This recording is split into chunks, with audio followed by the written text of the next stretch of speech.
سچ مچ ہونے والی، وہ سچ مچ ہونے والی کیا ہے؟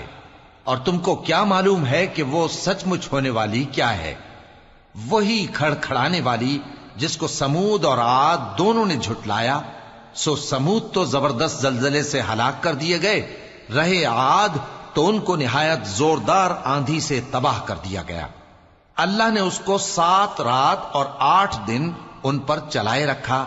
تو اے مخاطب، تو ان لوگوں کو اس میں اس طرح گرے ہوئے دیکھتا جیسے کھجوروں کے کھوکھلے تنے، پھر کیا تو ان میں سے کسی کو بھی باقی دیکھتا ہے؟ اور فرعون اور جو لوگ اس سے پہلے تھے اور وہ جو الٹی ہوئی بستیوں والے تھے، سب گناہ کے کام کرتے تھے، سو انہوں نے اپنے پروردگار کے پیغمبر کی نافرمانی کی تو اللہ نے بھی ان کو بڑا سخت پکڑا۔ جب پانی طغیانی پر آیا تو ہم نے تم لوگوں کو کشتی میں سوار کر لیا تاکہ اس کو تمہارے لیے یادگار بنائیں اور یاد رکھنے والے کان اسے یاد رکھیں۔ پھر جب سور میں ایک بار پھونک مار دی جائے گی اور زمین اور پہاڑ دونوں اٹھا لیے جائیں گے، پھر ایک بار ہی توڑ پھوڑ کر برابر کر دیے جائیں گے، تو اس روز ہو پڑنے والی یعنی قیامت ہو پڑے گی، اور آسمان پھٹ جائے گا تو وہ اس دن کمزور ہوگا، اور فرشتے اس کے کناروں پر ہوں گے، اور تمہارے پروردگار کے عرش کو اس روز 8 فرشتے اپنے اوپر اٹھائے ہوں گے۔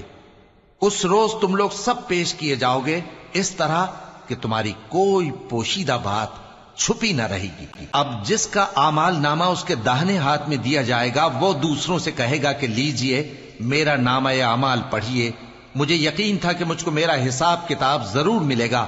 پس وہ شخص من مانے عیش میں ہوگا، یعنی اونچے باغ میں جس کے میوے جھکے ہوئے ہوں گے۔ ان سے کہا جائے گا کہ جو اعمال تم ایام گزشتہ میں آگے بھیج چکے ہو، ان کے عوض مزے سے کھاؤ اور پیو۔ اور جس کا نامہ اعمال اس کے بائیں ہاتھ میں دیا جائے گا تو وہ کہے گا اے کاش مجھ کو میرا اعمال نامہ نہ دیا جاتا اور مجھے معلوم نہ ہوتا کہ میرا حساب کیا ہے۔ اے کاش موت میرا کام تمام کر چکی ہوتی، آج میرا مال میرے کچھ بھی کام نہ آیا، مجھ سے میرا اقتدار جاتا رہا۔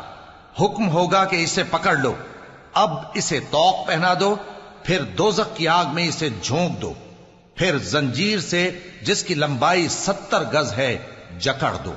یہ نہ تو اللہ عظمت والے پر ایمان لاتا تھا اور نہ فقیر کے کھانا کھلانے کی ترغیب دیتا تھا، سو آج اس کا بھی یہاں کوئی دوست نہیں اور نہ اس کے لیے کوئی کھانا ہے سوائے زخموں کے دھون کے، جس کو گناہگاروں کے سوا کوئی نہیں کھائے گا۔ سو میں ان چیزوں کی قسم کھاتا ہوں جو تم کو نظر آتی ہیں اور ان کی جو تمہیں نظر نہیں آتی، کہ یہ قرآن ایک معزز فرشتے کا پہنچایا ہوا کلام ہے، اور یہ کسی شاعر کا کلام نہیں، مگر تم لوگ بہت ہی کم ایمان لاتے ہو، اور نہ کسی کاہن کا قول ہے، لیکن تم لوگ بہت ہی کم غور و فکر کرتے ہو۔ یہ رب العالمین کا اتارا ہوا ہے۔